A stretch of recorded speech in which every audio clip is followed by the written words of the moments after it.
All right, we're just waiting for JD here. I'm on, David. Sorry, There I we got go. kicked off, but I'm on now. So, do you want me to kick it off, or how you want to do Yeah, this? that's great. Okay, great. So we've got Senator JD Vance here, Senator Mike Lee here, Vivek Ramaswamy is here. Elon's agreed to participate, and we'll get him on in a minute, and Senator Ron Johnson as well. But while I'm kind of working the controls, JD, why don't you give us an update on exactly what the status is of the Senate funding bill? And then also, you had a piece today in the American Conservative describing what you saw as, I guess, a sort of a more nefarious provision in the bill. But I'll let you speak to that. So why don't you go ahead?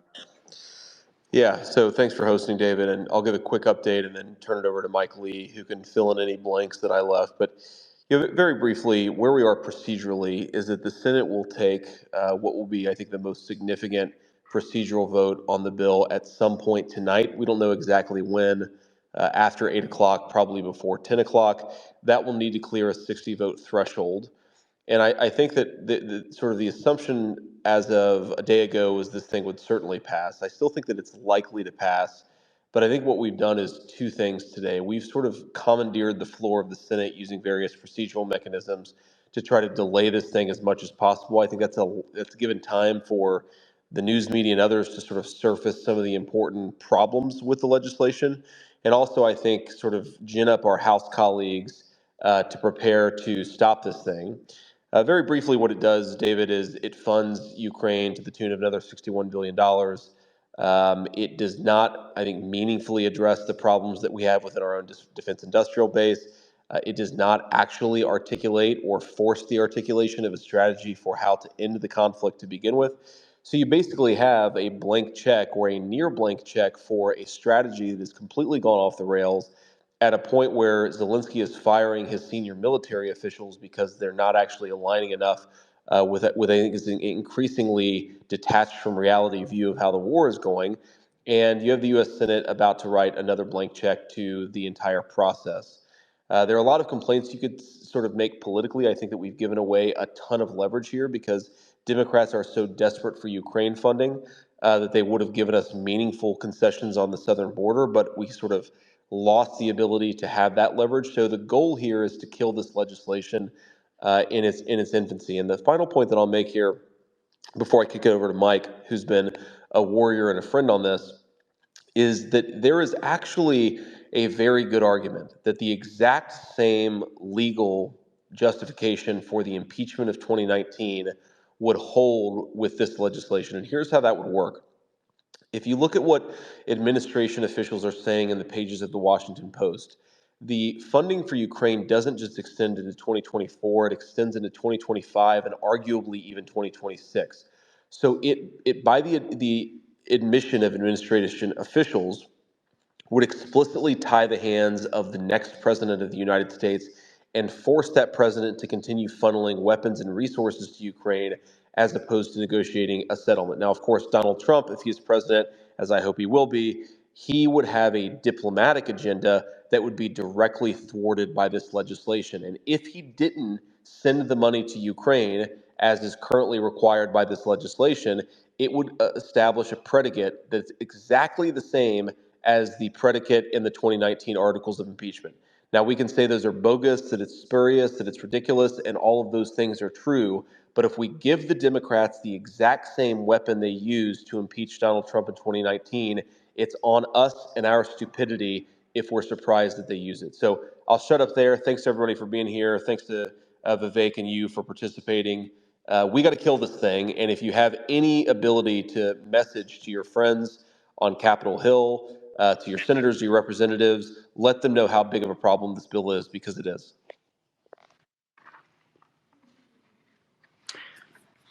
Joe, Yeah, thank you. Thanks, JD. Mike, you want to go ahead? Yeah, I'd love to. First of all, thanks so much for having us on. I agree with everything JD just said, and want to thank him for his tireless work on this. It really has been outstanding.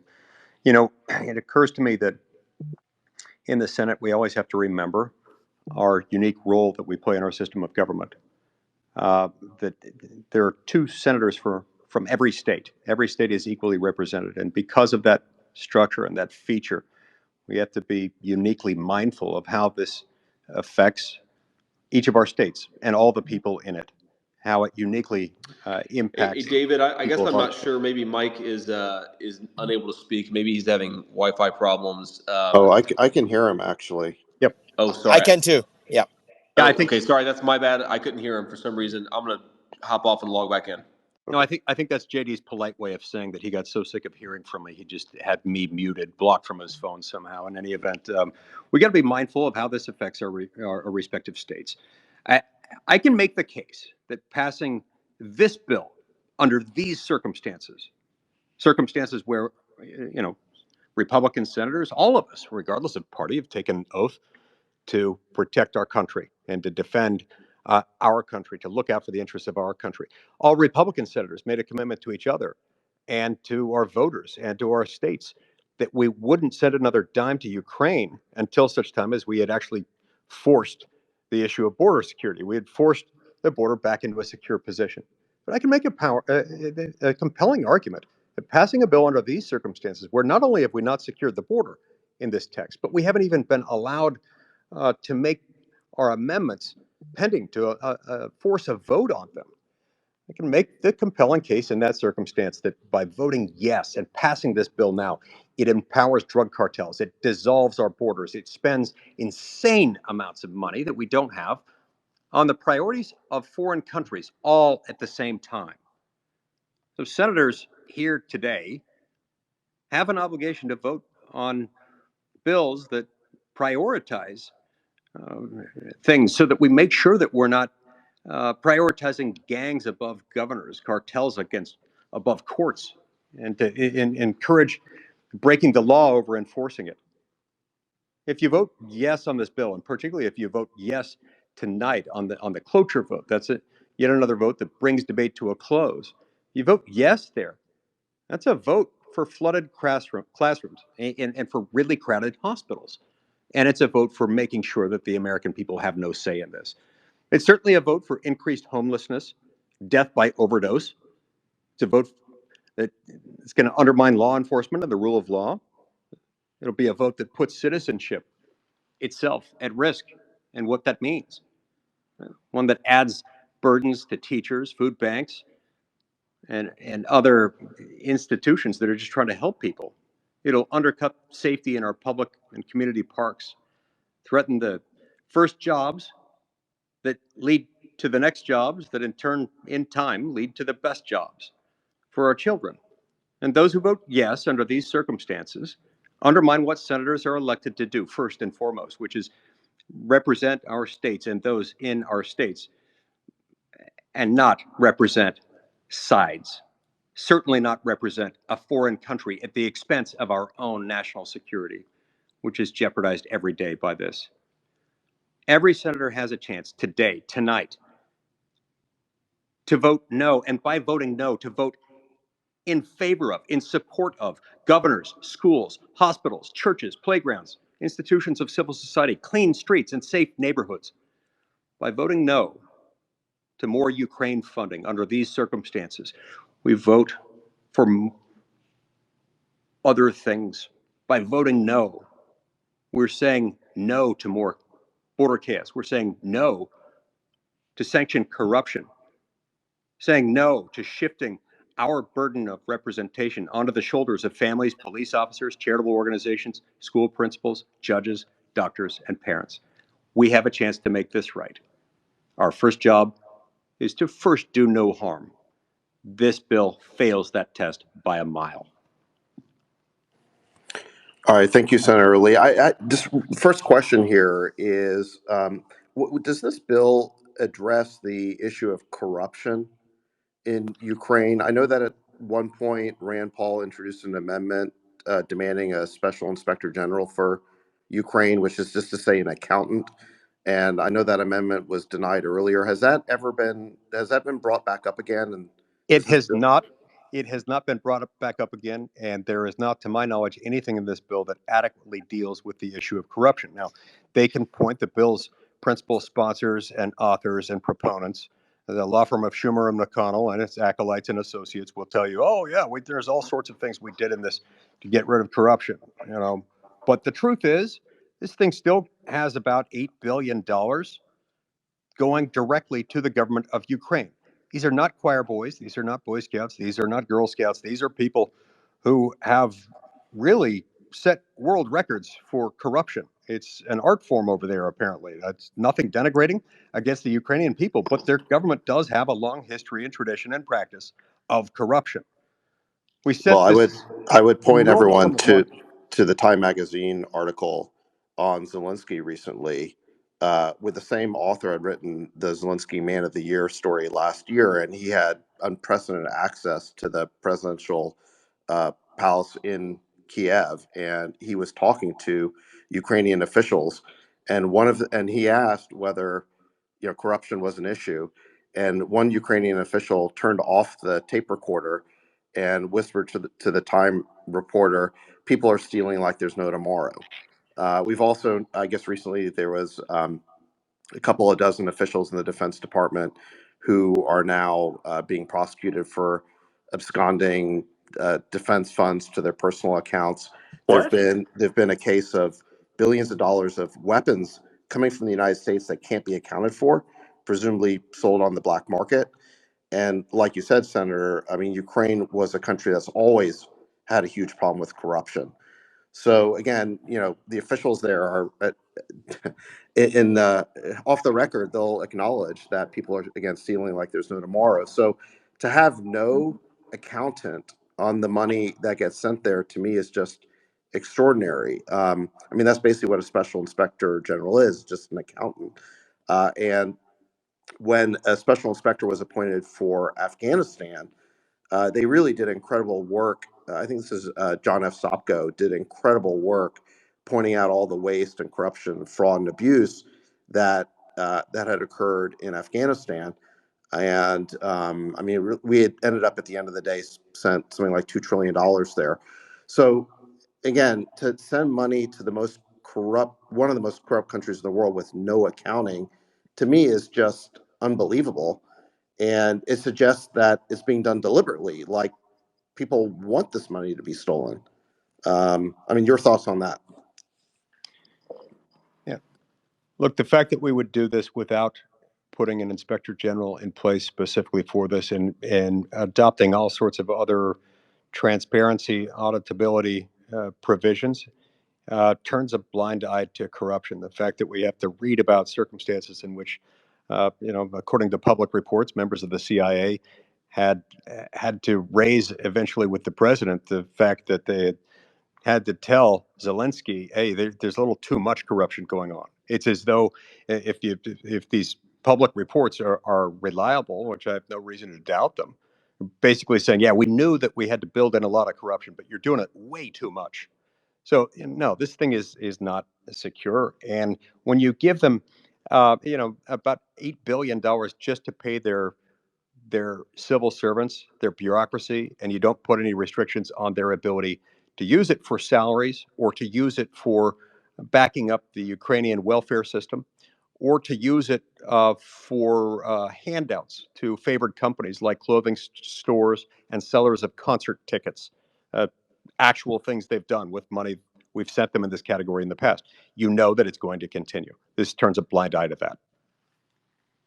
All right, let me pull. Elon is here. Vivek is here. I just want to pull you guys in, see if you have any questions or comments. Well, what is the rationale given for sending vast sums of money with no accountability to Ukraine? I mean, how is it in any way defensible? What is the, or at least what is the defense that they say that no, this is why we should not have any accounting of how the money is spent? Yeah, Elon, it's JD, and here's the basic argument. It's that we have to rush resources to Ukraine immediately, or they're liable to fall to Russian aggression. And it's all basically an argument made under the gun that unless you approve this appropriation of resources and weapons, then you will allow Russia to win. So it's a kind of moral blackmail And every negative story that comes out of Ukraine, every item of corruption that David and Mike have just pointed to, these things sort of get brushed under the rug. And if you don't support this, then you want Vladimir Putin to win, and that's the moral framing here. So the other argument that you sometimes hear folks make, Elon, is that the money has been entirely well accounted for. And even some of our Senate Republican colleagues in private and meetings with Biden administration senior officials will say, well, this has been the most properly accounted for money in the history of any American conflict. It doesn't even pass the smell test, and they'll admit to you that it's a complete lie when you push them on it. But it becomes this sort of sunk cost fallacy where these guys can't admit that there is corruption. They can't admit that there's no strategy. They can't admit that this isn't going well, because if they admitted that, it would cause too much psychological harm and they'd have to cut bait. Well, what about even retroactive examination? If there's an urgency to the money, one can understand. Okay, if Ukraine's going to fall apart without sending the money, then there should at least be subsequent accounting and accountability for where the funds are sent, and prosecution where there is corruption. That's where they fall back on the argument that the money's already properly accounted for. And so it's a bit of a logical whack-a-mole where you say, Mike and I and Josh Hawley and I have had amendments to this effect where you appoint a special investigator general, because that similar figure uncovered a ton of corruption that was unknown in Afghanistan. And the argument is you need to actually embolden an independent accountant, to David's point, to go in there and look at the corruption.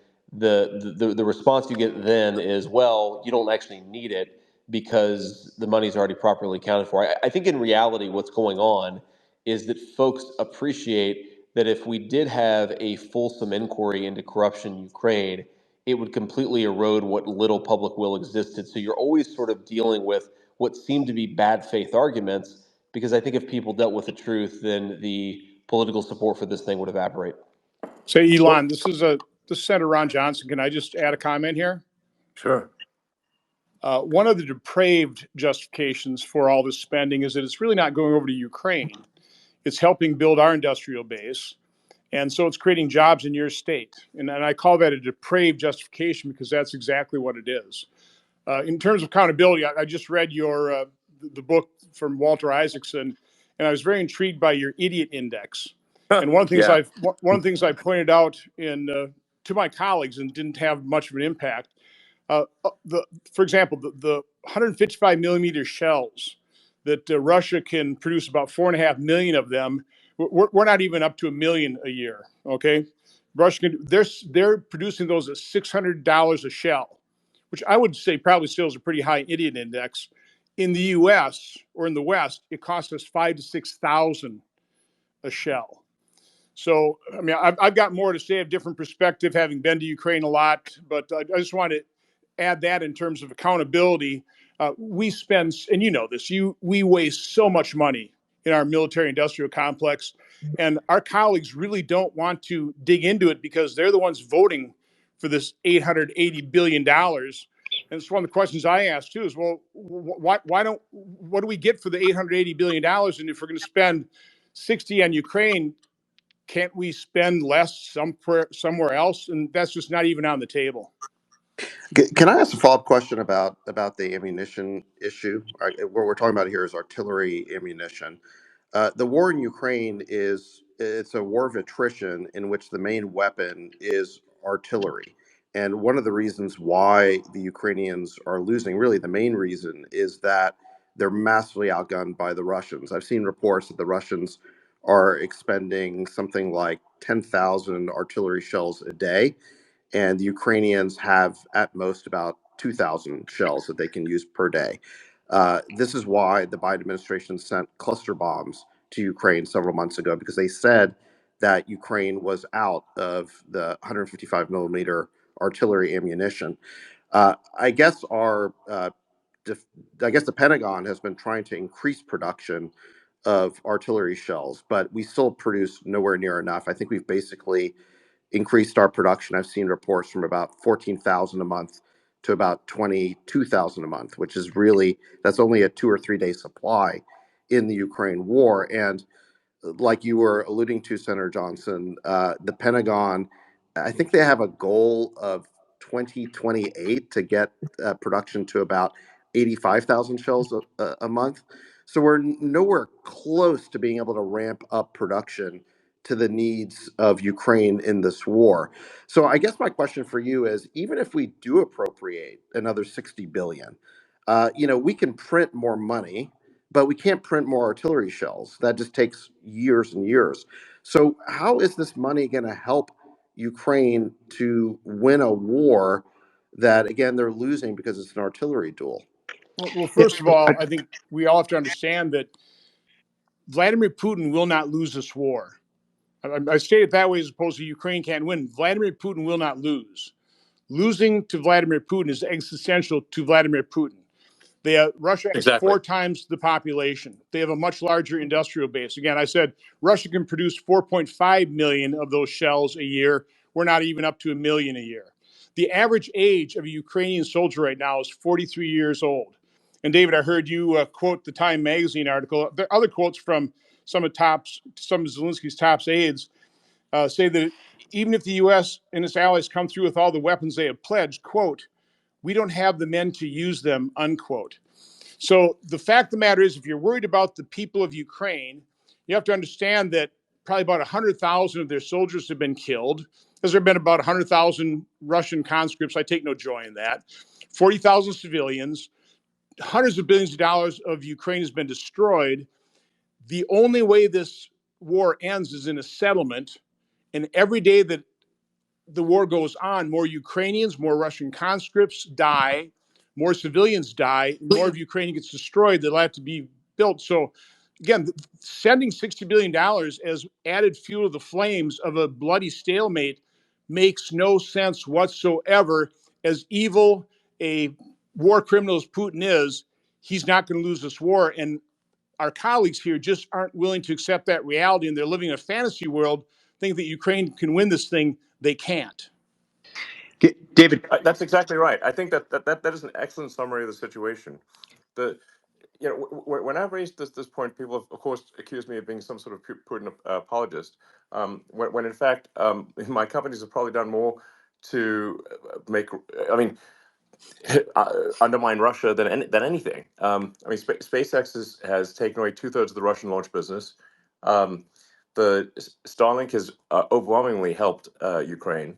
I mean, it's such an absurd accusation. My concern is exactly what you articulated. If you have an extended war of attrition, every day that goes by, there are Ukrainian boys that are, and not even boys anymore because they're running out of boys. That you're losing, Ukraine is losing people every day. And if you're going to spend lives, it must be for a purpose, not just uh, a mile here, a mile there. In fact, a mile back and forth. The lines aren't moving. So just every day, people die. For what purpose? And as you said, there is no way in hell that Putin is going to lose. If he were to back off, he would be assassinated. And for those who want regime change in Russia, they should think about who is the person that could take out Putin. And is that person likely to be a peacenik? Probably not. They're probably going to be even more hardcore than Putin if they took him out. Let, So yeah. Yeah, so I was let me just going to just jump make in with one frame, just point that leaves off where you landed there, which is I think there's an issue with our framing here. I think most of us here, and it is too bad because I think I publicly called and Elon did and others did. I think JD tried to get somebody in here to articulate the best view of the other side. So hopefully for as long as we go, that offer remains open. But with that being said, I think that the framing, even here amongst those of us who agree on opposing this bill, is a little too charitable, actually, right? Because I think that if there's good number of Democrats, good number of Republicans who are in favor of more funding to Ukraine, endless funding to Ukraine. But I think those who are generally against it point to what we think of as absence of what we will get from the added investment, right? That's the argument that goes, okay, the ROI is lower than the acceptable level of return for U.S. taxpayer dollars. And what are we getting in return for the money we're putting in? I actually think that's the wrong framing. I think it is actually net negative for the United States to continue funding this war, irrespective of the financial cost, for some of the reasons Elon just laid out. First of all, if you are shooting for regime change in Russia, which I do believe is the ideological goal here, the net result you're likely to get is actually one that is far worse than Putin, who's leading Russia. Play that out. And the second result, Absolutely. and the result that you're getting right now in real time. So regime change, absolutely. I know you're not supposed to say it out loud, but it's worth smoking out.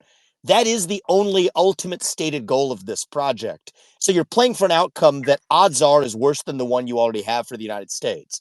But even worse is what you're seeing in the present is a daily strengthening of the military alliance between Russia and China, which when combined is the single greatest increase for the risk of World War III that we've seen in the post-World War II era, and is a risk that, by definition, then increases the risk of the continued existence of the United States should that World War actually, God forbid, transpire. And I'm not saying it's likely to happen, but any risk or any more than minuscule risk of that happening is an unacceptable risk. And we are actively increasing the risk of that worst case outcome, not just through the loss of financial dollars for ourselves, but irrespective of that financial cost, we are contributing to the increase of that risk versus a diplomatic resolution. So then the question is, and I know it's too bad we don't have somebody from the other side here, but we can ask the question of why. We could ask the same question. We could pretend this was a discussion about the border right now and have the same discussion about why. Why do we have an open border on our southern border? And I think that there's a deliberateness to all of this, right? And if you miss, I think, the deliberate nature of this, nothing makes sense. But I think if you understand that, I think everything makes sense. The question of David, right? Why are we contributing intentionally without accounting for known corruption? There's a certain deliberate goal here, just as there is with our own southern border right now, right? You could throw your hands in the air and ask, why is it that we are purposefully, or why is it that we're negligently allowing millions of people to cross our own southern border? That doesn't make sense unless you realize that that's actually part of the objective. And I think the same thing goes for this Ukraine war. And I think that's why JD's finding in the last 24 hours is so interesting, is that one of the apparently deliberate elements here is that, and I don't think it's even the main one, but I think it's at least a feature that reflects a certain deliberate course of action, is that they're planting the seeds for what does seem to be the third impeachment of Donald Trump. And so, I'm going to lay out what my actual position is, which probably shouldn't matter because unlike JD and Mike Lee and Ron Johnson, who were actually successful in getting elected to the positions they ran for, which I was not, perhaps my view on this should matter less, but I'm going to lay it out anyway. I don't think that our position should be getting border security into the bill as a condition. I think we need to force border security and not send money to Ukraine without commingling a compromise on either of those things. But I think the gambit or the play here that would be interesting, and I'd love to hear JD's and Ron's and Mike's reaction to this, is because you guys have a vote tonight? Is it, JD, or is it tomorrow night? It's It's tonight. tonight. Yeah, It's we tonight, released. right? Yeah. So just in the interest of the super near term, here's a gambit that, I don't favor this as a matter of policy, but I favor this as a matter of negotiation. Is, the play is here. Okay, we had this whole discussion about border funding. And what I found so ridiculous about that last border attached bill is they got to name it a border bill when actually there was 3 times more funding going to protecting the border of Ukraine than our own southern border. When in fact, even in our own southern border's case, the real failure is the failure to enforce the existing laws, like Remain in Mexico, which is still the law of the land. I wonder if the following would be an interesting wrench here, and I doubt the other side would go for it. But it'd be interesting to smoke out what the intentions are, what the deliberate nature of all of this is. Is to say, okay, here's the border deal we want, not even more border funding. A precondition for passing this is a commitment from the Biden administration to enforce existing laws, including Remain in Mexico, tangible evidence as table stakes for talking about any further funding to Ukraine. And then on the funding to Ukraine, it's metered out over time, and it is completely discretionary at the level of the U.S. commander in chief, the U.S. president, such that they know that if it's metered out over time, right, it's not going to go out, and President Trump is able to then be at the table to negotiate an end to this, he can use the withholding of those funds as one of the levers in what will be a complex negotiation. Now, to be clear, I'm in I'm dead set opposed to giving another dime to Ukraine. I think we need a peaceful resolution right now. But pragmatically speaking, I think that's the way we bring the border into this is less about the token funding to the border, which really I think is likely to go to not be enforced anyway. If the current administration is not enforcing the existing laws on the books, I think that behooves us to wonder whether they're going to enforce a new law that we put on the books. To say that that's table stakes for having the discussion is seeing at least existing enforcement of the border laws of our own border. And if we are going to fund Ukraine, and JD, this is the piece that I think maybe smokes out the gem of a finding that your team or you found in the last couple of days, is to say that we're going to meter this out. And if there is a new president that is going to negotiate peace in Ukraine, as we think actually needs to happen, then we're going to actually make this discretionary of that president to actually do so. What do you think? Vivek, this is very similar. This is Mike Lee. This is very similar to what all Republican senators agreed to do months ago. We're talking like 3 months ago. Was just to say we're not going to give another dime to Ukraine until, at a minimum, such time we shouldn't even consider it until such time as the president's enforcing existing laws already on the books that already give him the power to enforce the border, just as they did empower Donald Trump to do it, and he used it to enforce the border. That's what we committed to 3 months ago. We were then told that we would see a bill that was being negotiated as soon as it was ready. That took 3 or 4 months to negotiate. We were demanding to see language the entire time. It was kept from us. We saw it for the first time Sunday night at 7 p.m. Eastern Time. It was woefully deficient. In fact, it didn't even match the description of what we had asked to do to begin with. It didn't do anything to harness the fervor in favor of Ukraine aid, to leverage that to put us in a position where Biden was forced to secure the border. And so we demanded that it do so before we proceed. What's tragic here, Vivek, is that although every single Republican senator agreed to that, and every single Republican senator opposed cloture on the motion to proceed to this a couple months ago, with that commitment in mind that we made to each other and to our voters, 18 of our Senate Republican colleagues have now backed away from that and have supported cloture at various stages of this bill, supporting this bill without anything, without any commitment, without any promise, without any leverage over the president, without conditioning the release of any Ukraine funding on this, even though a majority of our conference supported that and expressed that. Apparently, they were directed by Senate Minority Leader Mitch McConnell not to even bring this up in the conversations, a fact that we learned only recently. This is exactly why we've got to get out of this. This is exactly why we have to oppose cloture on this and we have to defeat this. So we look at the incentives. Why did these guys do it? Fidelity does matter more than the facts. And the internal reward from committee chairs and Pentagon elites to fill the void after Afghanistan, this is fertilizer for the ego of a precious few around here.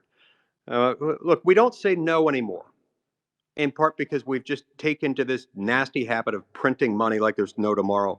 And it's yes to the foolish and yes to the frenzied, yes to the blind. We need to reset, and not a minute too soon. We need senators to become aware of and willing to exercise yet again their privileges, their prerogatives under the Senate rules. I've been working on a project to inform them of that, and I'd love to talk about that on another occasion. But look, no should be the default. I'm just interested. No is absolutely the position, but I think if you're to just smoke out and isolate this sort of new issue, which I find pretty fascinating in the last day, that that memo that JD put out, like what do you think would be the response? I mean, I guess you guys have time to try it. You're in a position to say, all right, if the funding is if our position is we think a peace deal needs to be negotiated now, but that's up to the U.S. president. And that isn't happening. We are hopefully going to have a new U.S. president in about 11 months. All right, so that funding is sufficiently metered out that most of it doesn't go out the door in the next 11 months. And if the next U.S. president is at the table, then at least he has the flexibility to use this as a lever. What do you think would happen? Do you think that those colleagues would say, oh, this urgent funding for Ukraine is so important to achieve our goals, which I happen to disagree with, but they would say it's so important to achieve our goals that we're going to say yes. And that, yes, that's that important that even if Donald Trump can revisit this when he's the next president, he has the total discretion to do that, make it discretionary rather than non-discretionary. Yes, or would they say, no, we're not going to go for that? Yeah, the issue, Vivek, and they refuse to do it as long as they have an open opportunity to do this at a lower price. As long as they don't have to jump through those hurdles, the Democrats are never going to negotiate on that. And as long as we've got 18 Republicans, or more than 10 in the current climate on this bill, then we're never going to get to that moment because they can get what they want more cheaply from them. And that's Yeah, why I so Vivek, resent what these guys are doing. there's both a procedural answer and a substantive answer to your question. To Mike's point, the procedural answer is that you can't even force the debate that you're suggesting unless some of these 18 Republicans flip and join with the majority of the conference. So long as they're willing to end debate with the Democrats, which is what tonight's vote is, you don't even get an opportunity to present this to the conference, to force amendment votes and so forth. So really, this is why the vote tonight is so important, is you're just trying procedurally to give some space to breathe for the argument that we're making. Now, substantively, do I think they accept the argument? I actually don't think that they do, Vivek. And the reason is, unfortunately, quite simple. There is a subset of the Republican conference that is terrified that Donald Trump actually means Yes. what he says, and that when he is elected president in January of 2025 and takes office, he will enforce some measure of diplomacy and bring the war to a rapid close. I actually think the intentional thing here is to handcuff him as much as possible. And I think I made this observation before you joined, Vivek, but I'll repeat it because it's important. The Washington Post is openly reporting administration officials leaking that they want to handcuff the next president. The Biden people are terrified that Donald Trump will win and that he will not pursue Biden's foreign policy or the neocon foreign policy on Ukraine. They are trying to constrain him. Substantively, I don't think they would take the deal because they want to do the thing that we're terrified they're doing. Right. And so that's why I think it's at least worth smoking that out so everybody can see it in plain sight. And you'll have to sort of publicly expose the 18 Republicans rather than doing it procedurally with, how the mechanics work in the Senate. But that's the point I was making, JD, is with respect to both the border, where part of what they're doing, to borrow Elon's language, is they're importing votes and stopping and want to stop the export of votes. That explains what's happening in the southern border debate. And here, with respect to Ukraine, it is about actually constraining the degrees of freedom that Donald Trump will have as the next president in negotiating an end to this war. And so when you see that it's actually each of these seemingly separate and otherwise inexplicable policies, like how could this be the policy at our southern border? How could this actually be the position that we're taking to Ukraine to fork over more money without an iota of accountability for the $100 billion that we've already sent? It's actually all explained through, I think, a simple version of politics, not Republican versus Democrat politics, but non-Trump versus Trump politics in Washington, D.C., to say that how do we, A, minimize the chance that he's elected president? That's what the border policies are about. And how do we actually ensure that the degrees of freedom, if elected, are as constrained as they possibly can be before he assumes office? And I think that when you just try that filter on, right, as like a lens, let's just say it's like a different lens with like a different, filter, to me at least, that seems like a more parsimonious explanation of what's happening. And if that is correct, right, it sounds rather conspiratorial and far fetched to somebody who's hearing it for the first time, but it actually just makes sense if you look at why exactly they're operating the way they are. It's advancing a political incentive. Then I think the question is, how do you most effectively at least smoke that out so everybody can see it, actually name that problem?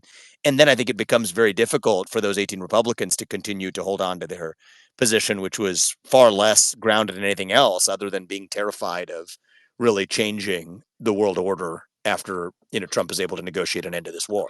So Yeah. Vivek, let me quick clarify this, okay? Go ahead, Ron. I think Mike laid it out, but just very simply, when we entered this thing, McConnell, his top priority was funding for Ukraine. But public opinion and the very strong political rhetoric that we ought to secure our own border before we spend $60 billion to secure Ukraine's was effective. And so McConnell finally switched and said, okay, we got to let Democrats know we're serious. We're going to defeat cloture on this bill, and we're going to demand that border security is going to be attached to funding for Ukraine. Then secret negotiations occurred on an issue that the public supports Republicans on. And we end up with this monstrosity of a bill. It's an immigration bill. It's not a border security bill. But during that time frame, we repeatedly talked about making Ukraine funding contingent on border metrics, just like performance measurements in business, right? As the border was secured, you'd get $5 billion a month. I mean, we had it all laid out, had a proposal. It had a great deal of support in our conference. But what Mike pointed out is, unbeknownst to us at the time, McConnell told Langford that's not even on the table. He on his own, using his own authority, without telling the conference, even though he knew the conference supported tying border security or Ukraine funding to actually securing the border, McConnell just took that off the table. And that moment of leverage we had, where we could use Biden's desire for Ukraine funding to actually force him to use his executive authority to secure the border, has been lost. And that is why so many of us are speaking out against McConnell.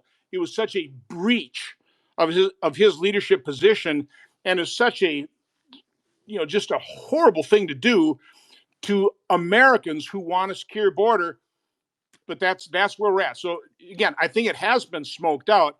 Now the action moves to the House, and I've been talking to the Speaker and to Chairman Jordan. We need the House to step up the plate and say that, no, you're not going to get any funding for Ukraine until we secure our border. They've got to stand strong. And most of the messaging now most of the public pressure has to be directed toward the House.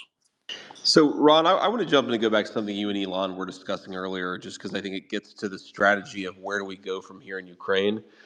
And, it's always challenging to psychoanalyze people, but I think much of what is going on with Ukraine policy is you're trying to insulate neocons and liberal internationalists in the Biden administration from actually dealing with the consequences of their decisions.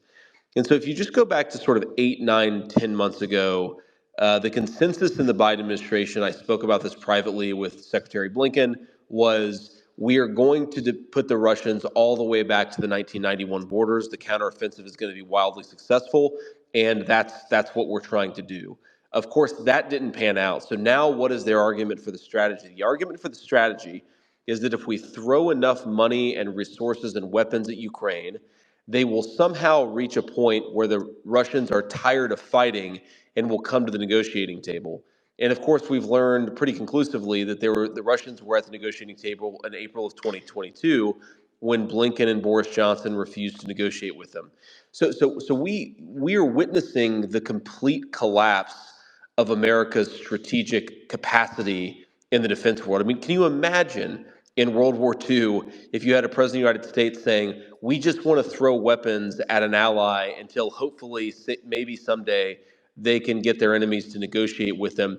It's shocking that that's where we are. And it's why, frankly, I agree with Vivek that it's not just diminishing returns.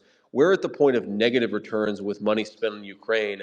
I am sort of okay with saying no to both Ukraine, yes to the border. I recognize that we have to have some negotiation here, but we really have to be honest about how insane this policy is and completely divorced from strategic capacity.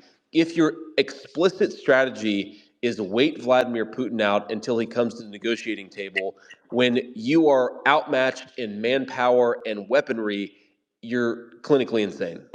Say, JD, let me add one more piece of information, because I was chairman of the European Subcommittee in Senate Foreign Relations, or ranking member for a period of 10 years. So I've been over to Ukraine a lot. I was the only member of Congress that went to Zelensky's inauguration. I returned a few months later with Senator Murphy and talked to Zelensky. At that point in time, Zelensky wanted to do a peace agreement with Putin.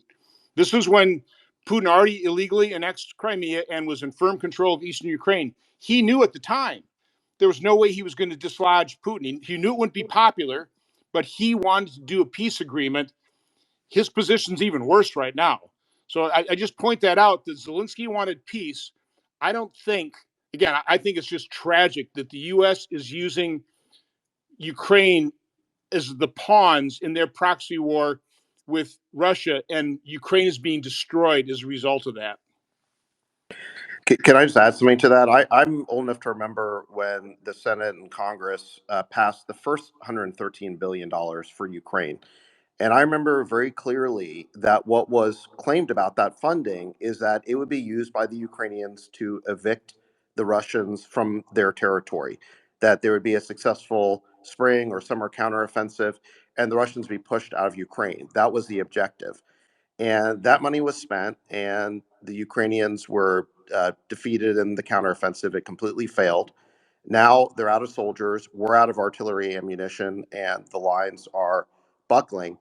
And like JD said, there's no clear objective for this new $61 billion. No one is now claiming that this money will succeed in getting the Russians out of Ukraine. No one's even proposing that victory in this war is an objective anymore. All they're saying is, well, we just need to appropriate this money because we want to avoid defeat, or we want to get to a negotiating position with the Russians, which, like you guys are saying, we had at the beginning of the war. We had in Istanbul a draft agreement that was signed by the Ukrainians. David Arakamia, who was the leader of the Ukrainian delegation, said they had a deal. Alexei Arestovich, who worked for Zelensky at that time, said they were popping champagne bottles because they had a deal. And then Boris Johnson flew into Kiev, and all of a sudden the deal fell apart. So it seems like all we're trying to do now is appropriate money to get back to the place that we already had for free at the beginning of this war, which is a negotiation with the Russians.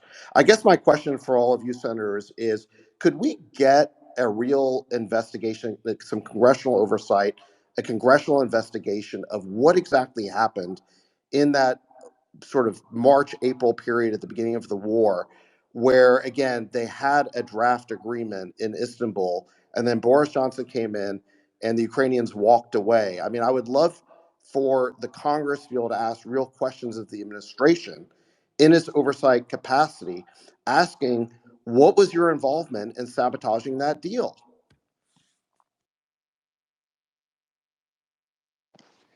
Yeah, David. So obviously, I support congressional oversight, but we have to be honest here about how many of our colleagues seem dead set against real oversight. And Ron, John, I'm very curious to your sort of take on this because I've had a number of conversations with colleagues, with Department of Defense officials, and it's really weird to me how they simultaneously say we know where all the money is going, and also we refuse to do any independent oversight. If they know all the money's going, then they might as well just accede to the independent oversight because it would make people like me much more, at least sympathetic to the fact that we knew where our resources were going, even if I don't agree that they should be going there in the first place. But I'm just curious, Ron, why are they so resistant to this? We've tried to do it. We've tried to force amendment votes. They are dead set against oversight. I don't get it. Well, they don't want to admit they're wrong. I think an awful big push of this administration is just get Ukraine past the election. House Republicans would have to be doing the oversight. I'll use COVID as an example. Nobody wants to admit what a miserable failure our response was to COVID. Nobody wants to admit that the vaccines that they pushed on their constituents, that they did videos recommending, might have killed some of their constituents. And the same dynamic is occurring here with Ukraine.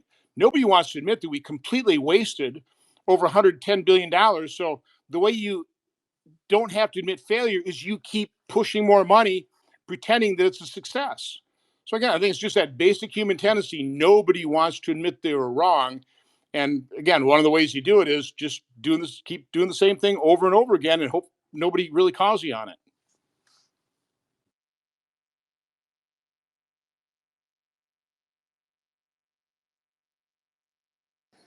Yeah, I think that's exactly right. I mean, again, no one is even proposing that victory is the objective here. No one's claiming that we're going to win the war because of this 60 billion, or that Ukraine will push the Russians out of their territory. No one is even bothering to articulate an objective here other than not losing, you know. But again, even if we appropriate this money, the Ukrainians are losing an ammunition war. We can't produce enough to solve that problem for them in any reasonable time frame. And moreover, they're out of soldiers. There's videos on Twitter that I'll post in this room of Ukrainian uh, men being literally rounded up off the street. I read a case of a guy in his 50s went out to get a haircut, and he was impressed into service. And in the next week, he ended up in the front lines in Ukraine. This is what's happening right now: is people are being rounded up off the streets to fight in a losing war, to keep it going for just a few more days or weeks or months, so that the people who led us to this point don't have to take any accountability for the failure of this policy.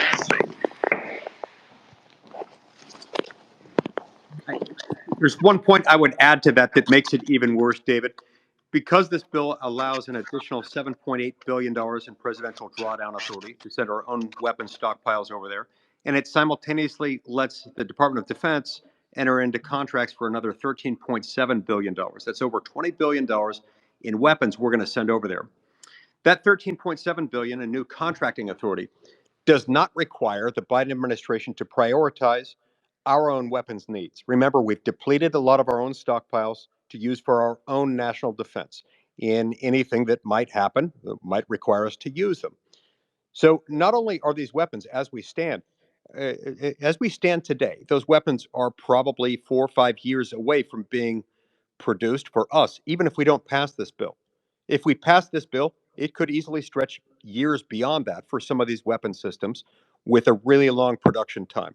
That's deeply concerning because that directly impairs our own national security.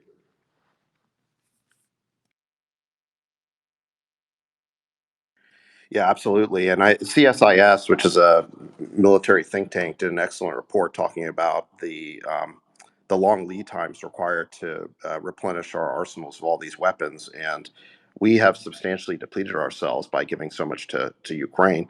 Like you said, even if the war stopped today, it would take us years to replenish all of these stockpiles. So, Yeah. by continuing to give whatever little we make ourselves now, we're jeopardizing our own security and the Yeah, security David, of other allies who we may have longstanding commitments to.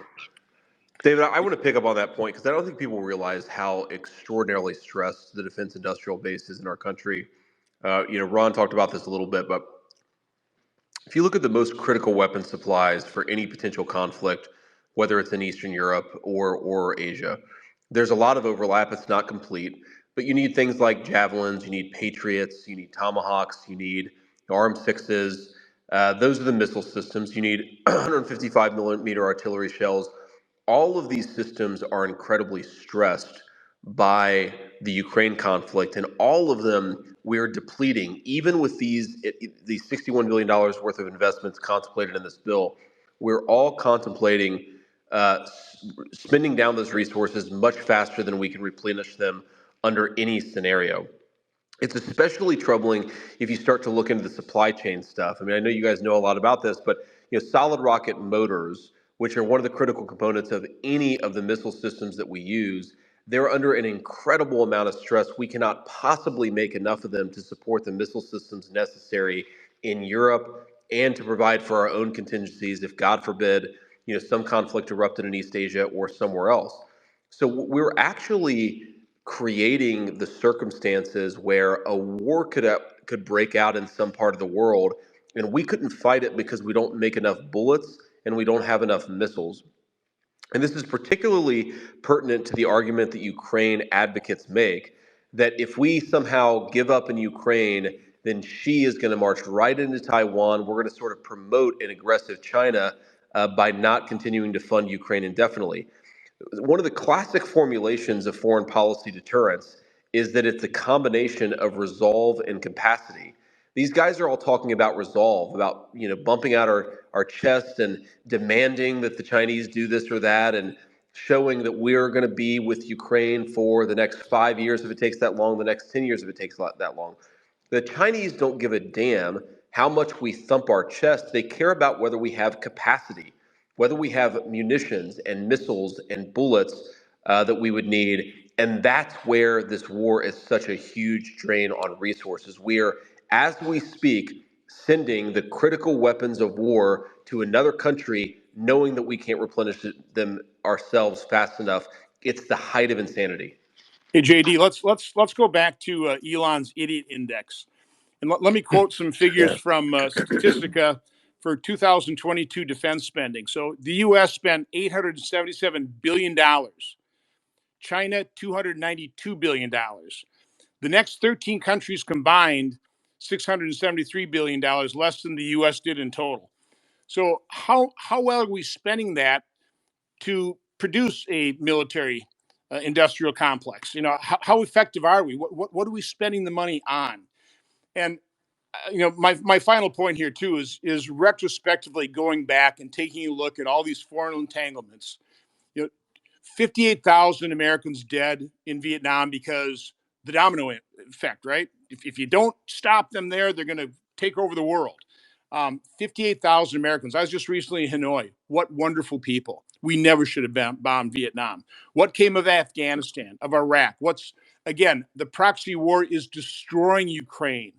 This isn't for the benefit of the Ukrainian people. They are being destroyed in this process. So we as Americans, listen, we are the good guys. I have no doubt about that.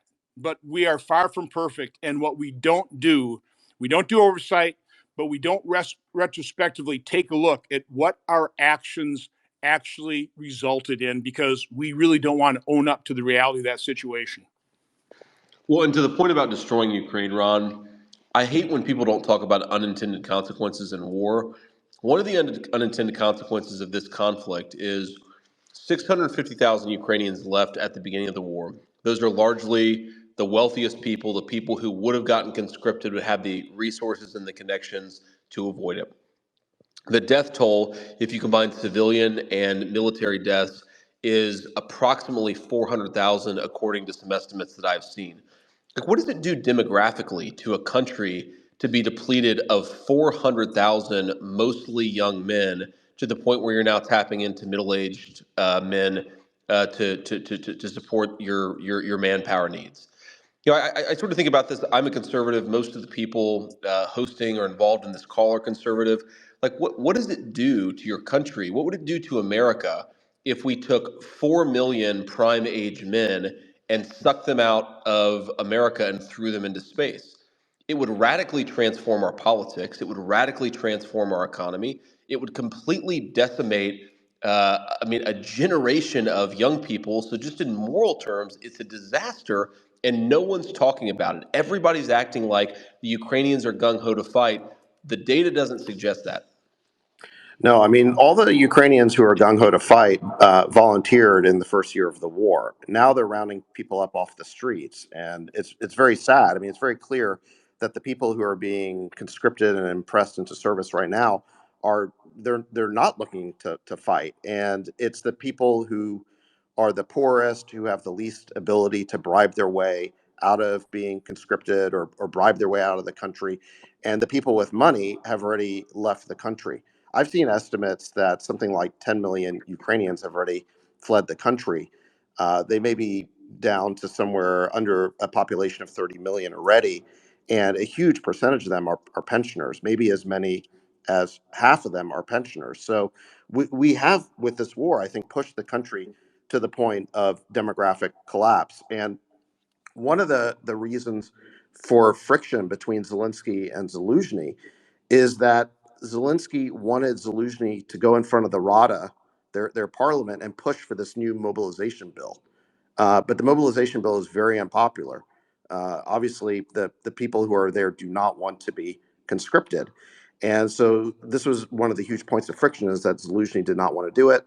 Zelensky replaced him, and now it looks like they're going to push for this new round of conscription and mobilization. And it has no real chance of changing the outcome of the war here. I mean, it's very clear that the Russians are dominant. They have a lot more soldiers, they have a lot more weapons, they have a lot more artillery, and they're going to win the war. It's just a matter of time now. But Zelensky and Biden both have the same incentive, which is to keep this thing going as long as possible, so they don't have to acknowledge the failure of their policy. And the hardship here is going to fall on everyday ordinary Ukrainians who are now going to get rounded up and pressed into service and sent to the front lines, where they don't sadly last very long. So this is where this policy of appropriating more money, not with any objective of victory. No one is even seriously arguing that this money is going to help Ukraine win. The argument is just, well, we don't want Ukraine to lose. So it's just this deferral of the inevitable. And the one thing they're not willing to do is negotiate.